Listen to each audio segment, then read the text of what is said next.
Kenapa tato disebut sebagai pembunuh sel kekebalan yang paling hebat? Mungkin kamu tidak tahu, satu kali tato bisa menyebabkan banyak sel di dalam tubuhmu mati. Tato benar-benar menusuk kulitmu dengan frekuensi ratusan kali per detik. Tidak hanya meninggalkan banyak bekas tusukan di kulit, tetapi juga memberikan kesempatan bagi bakteri untuk masuk dengan leluasa. Dalam waktu singkat, ratusan ribu bekas tusukan akan muncul di bawah kulitmu. Dan ketika tinta meresap ke dalam lapisan dermis melalui lubang jarum, kulitmu akan mengalami peradangan. Kulit merah dan bengkak memanggil sel makrofag, penjaga kekebalan, keluka, untuk melawan bakteri dan memperbaiki kerusakan. Meski lelah, tugas mereka baru dimulai karena tinta adalah ancaman besar.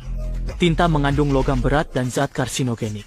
Sel makrofag tidak mengenali bahan ini, jadi mereka menelan partikel tinta, mencoba memecahnya dengan asam. Efektif untuk bakteri, tapi tidak. Sel makrofag sama sekali tidak bisa mengenali apa itu, jadi mereka hanya bisa menelan partikel tinta ini, berusaha memecahnya dengan zat asam. Namun, metode ini hanya efektif terhadap bakteri, dan sama sekali tidak berpengaruh pada tinta. Selain itu, ada partikel tinta yang sekecil debu, dan ada yang sebesar kerikil.